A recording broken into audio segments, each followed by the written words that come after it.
किचनमध्ये तुमचं सगळ्यांचं स्वागत आहे। हे बघा, मी पावशर दोडके घेतले होते आणि त्याच्या शिरा काढून घेतल्या आणि बारीक चिरून घेतले असे। आज आपण लाल तिखटची भाजी करणार आहेत। हे बघा, त्याला लागणारं साहित्य: लाल तिखट घेतले, हळद घेतले, मीठ घेतले, लसूणच्या पाकळ्या घेतल्या आहेत आणि कोथिंबीर चिरून घेतली आणि जिरं मोहरी फोडणीसाठी घेतले, ठेवून घेतली आहे तगारी। हे बघा, आता तेल टाकून घेते मी।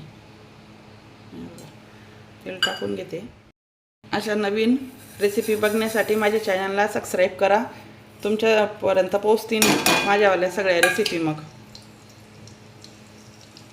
लाईक करा, शेअर करा, सबस्क्राईब करा। हे लसूण टाकून घेऊ आता आपण।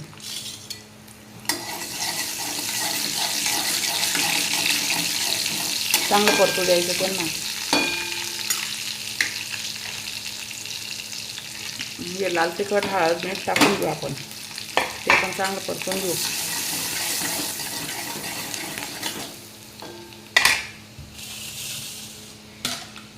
खूप झटपट होते ही भाजी। हे बघा, मी आता हे दोडके टाकून घेते त्याच्यात सगळे।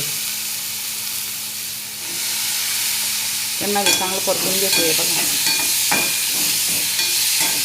तुम्ही शेंगदाण्याचं कूट पण वरून घालू शकता। मी साधेच करते, आम्हाला सगळ्यांना साधे आवडतात।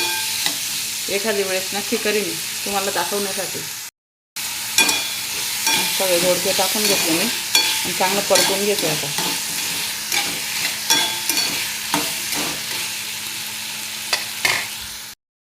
आता स्लो गॅसवरती ठेवू द्यायचे त्यांना। पाणी न टाकता होऊन जातात ते दोडके मस्त। खूप चव लागते ही दोडक्यांची भाजी।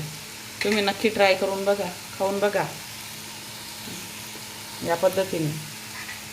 आणि आता थोडं 2 मिनटं मी झाकण ठेवते। झाकण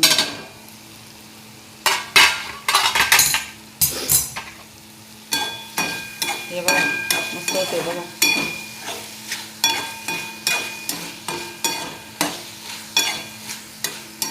थोडा मॅगी मसालाही घालायचा, छान लागते। आता माझ्याकडे नाही म्हणून मी काही घालत नाही मॅगी मसाला। परत आपण वाफ होऊ देऊ थोडं,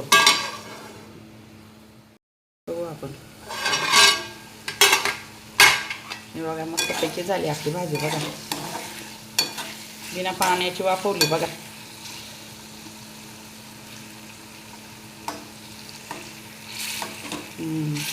मस्त झाली बघा। आवडत असेल तर लाईक करा, शेअर करा, सबस्क्राईब करा। आता आपण वरून चिरलेली कोथिंबीर टाकून घेऊ। गॅस करते मी बंद आता। कशी झाली आपली भाजी? मग छान झाली आहे ना? आवडली ना? मग एक लाईक करा।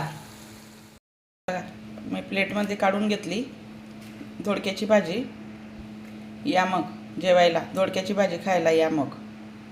आवडत असेल तर लाईक करा, शेअर पण करा, सबस्क्राईब पण करा।